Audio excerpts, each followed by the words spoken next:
قبر توڑ دے گی پسلیاں، لہٰذا مجھے مہنگا کفن نہ دینا، 2 دینار کا۔ آپ کے وصال سے کچھ عرصہ پہلے نا آپ نے ایک قاصد بھیجا،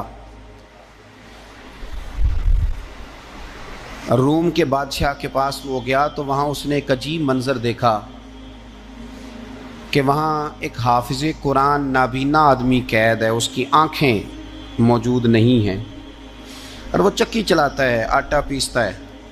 اس قاصد نے اسے پوچھا تو یہاں کب سے ہے اور یہ تیرے ساتھ معاملہ کیسے ہوا؟ تو وہ کہنے لگا مجھے انہوں نے گرفتار کر لیا، پھر مجھے کہنے لگے عیسائی ہو جا، میں نے انکار کیا تو انہوں نے میری آنکھیں نکال دی۔ اب میں صبح شام یہ تھوڑا سا کام کرتا ہوں، چکی پیستا ہوں تو روٹی دے دیتے ہیں۔ وہ قاصد حضرت عمر بن عبدالعزیز کے پاس آیا اور آ کے کہا حضور ایک اس طرح کا مسلمان روم کے بادشاہ کے پاس قید ہے، ایک مسلمان کی تکلیف۔ حضرت عمر بن عبدالعزیز نے جب سنا تو رو پڑے، فرمایا وہ قید ہے اور وہاں قید ہے اور ہم یہاں آرام سے بیٹھے ہیں۔ فوراً رکا لکھا قاصد سے کہنے لگے واپس جا، روم کے بادشاہ کو جا کے کہہ کہ اس نابینا قیدی کو فوراً آزاد کرے، ورنہ میں ایک ایسا لشکر بھیجوں گا کہ اتنا بڑا لشکر بھیجوں گا کہ اس کا پہلا آدمی تیرے پاس ہوگا اور آخری میرے پاس ہوگا، اور تجھے پھر وہ بندہ چھوڑنا پڑے گا، تو ابھی چھوڑ دے، میں تجھے پیغام دے رہا ہوں۔ وہ قاصد کہتا ہے جب میں رکا لے کے پہنچا، ظاہر ہے بڑا لمبا سفر ہوتا تھا، آنے جانے میں مہینوں بھی لگ جاتے تھے۔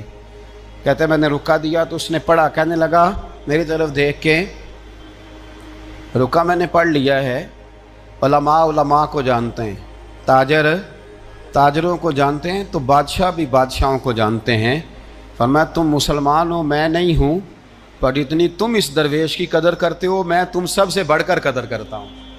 میں اس بندے کو لشکر لے کے آنے کی تکلیف نہیں دوں گا، میں ویسے ہی قیدی آزاد کرنے لگا، تم لے جاؤ۔ کہتے ہیں مجھے چند دن وہاں رہنا پڑا، کچھ لوازمات تھے جن کے لیے رکنا پڑا۔ ایک دن میں شاہ روم کے دربار میں گیا تو وہ تخت سے نیچے اتر کے رو رہا تھا اور اس کی ہجکی بندھی تھی اور اس کے سینے سے آواز نکل رہی تھی۔ میں نے پوچھا لوگوں سے کیا ہوا، کہنے لگے خود ہی پوچھ لو۔ میں نے جا کے کہا بادشاہ کیا ہوا، کیوں رو رہے ہو؟ تو کہنے لگا آج دھرتی کا حسن اٹھ گیا ہے، آج سنگار ختم ہو گیا، آج دھرتی کا حسن اٹھ گیا۔ میں نے کہا کیا ہوا؟ کہنے لگے عمر بن عبدالعزیز انتقال کر گئے، تمہارا امیر چلا گیا۔ تو میرے دل میں خیال آیا، میں نے آہ بھری، میں نے کہا پھر ہمارے لیے کیا حکم ہے؟ تو فرمانے لگے وہ چلتا پھرتا راہب تھا، لوگوں کے پاس کچھ نہیں ہوتا تو وہ فقیر ہوتے ہیں، پر اس کے قدموں میں تو خزانے تھے، پر وہ پھر بھی فقیر تھا۔ فرمایا اس کا حکم اگر میں زندگی میں مانتا تھا تو مرنے کے بعد بھی بات مانی جائے گی، تمہارا قیدی بھی تمہیں واپس کیا جائے گا اور عمر بن عبدالعزیز کی بات بھی سنی جائے گی۔ کسی نے حضرت عبداللہ ابن مبارک سے کہا آپ بڑے زاہد ہیں، آپ نے دنیا چھوڑ دی۔ فرمایا میں تو عالم فاضل ہو کے زاہد ہوں، زاہد تو اصل میں عمر بن عبدالعزیز تھے جو بادشاہ ہو کے زاہد تھے۔ مالک بن دینار بھی کہتے تھے وہ بادشاہ ہو کے زاہد ہیں۔ ان کا انتقال ہوا تو خواجہ حسن بصری فرمانے لگے آج دنیا سے بہترین آدمی چلا گیا۔ حضرت سیدنا امام احمد بن حنبل فرمایا کرتے تھے جو عمر بن عبدالعزیز کا ذکر کرے رب تو اس پر بھی رحمت نازل فرمائے گا۔ ارے یہ تو وہ شخص ہے کہ جب تک موجود تھا تو حسن موجود تھا، اور آج بھی ان کا ذکر کریں تو اللہ دلوں میں نور پیدا کر دیتا ہے۔ حضرت عمر بن عبدالعزیز رحمۃ اللہ علیہ تو وہ نیک آدمی تھے کہ ایک شخص آپ سے گفتگو کر رہا تھا، سرکاری بات چیت ہو رہی تھی تو چراغ بھی سرکاری جل رہا تھا۔ اس نے پوچھا حضور چلے سرکاری بات تو ختم ہوئی، طبیعت کیسی، حال کیا؟ فرمایا ٹھہر جو، ایک چراغ بند کر کے دوسرا جلا لیا۔ اس نے کہا حضور یہ کیا؟ آپ فرمانے لگے وہ سرکاری چراغ تھا، یہ میرا ذاتی ہے۔ جس شخص نے اتنی باریک بینی کے ساتھ تقوی اختیار کیا ہو، نبی پاک سے اتنی محبت کی ہو، دعا کرتے ہیں اللہ ان پہ کروڑوں رحمتیں فرمائے، اللہ ان پہ بے حساب برکتوں کا نزول فرمائے۔ دو باتیں حضرت عمر بن عبدالعزیز کی زندگی میں ہمیشہ غالب رہی، ایک تو دنیا ہونے کے باوجود دنیا سے دل نہیں لگا، یہ دو باتیں آپ نے یاد رکھنی، دل نہیں لگایا دنیا سے۔ مال تھا، دولت تھی، پر وہ اس چکر میں نہیں پڑے کہ یہ مہنگا جوڑا میرے گھر کیوں نہیں، یہ اعلیٰ کار کیوں نہیں، اب یہ والا میں نے گھر، ایک اینٹ پر دوسری اینٹ نہیں رکھی ساری زندگی، چونکہ وہ سمجھتے تھے زندگی مختصر ہے تو 40 سال کی زندگی میں ہی کمال کر گئے۔ اور دوسرا، حضرت عمر بن عبدالعزیز نے ہر وقت ایک چیز اپنے ذہن میں رکھی کہ مجھے اللہ کے سامنے کھڑے ہونا ہے، اور وَلِمَنْ خَافَ مَقَامَ رَبِّهِ جَنَّتَانِ، جو رب کے سامنے کھڑے ہونے سے ڈرتا ہے رب اسے 2 جنتیں عطا کرتا ہے۔ تو لہٰذا یہ 2 باتیں ہمیشہ ذہن میں رکھیں، یہ اتنا بناؤ سنگار، ہر وقت اپنے آپ کو سجانا، گھر سنوانا، گاڑی، یہ وہ، اتنا اس چکر میں نہ پڑیں، اور دوسرا ایک ذہن بنائیں کہ دنیا سے ہم لوگوں کو جانا ہے۔ آخر دعوانا ان الحمدللہ۔ ستا اٹھ کے کوئی نہیں خوش ہوندا،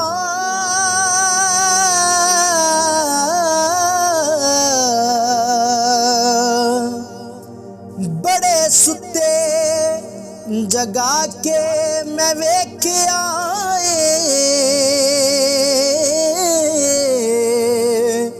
اوے کتے جیا نہیں کوئی وفادار ڈٹھا، تے ٹکر سکا بھی پا کے ویکھ آئے۔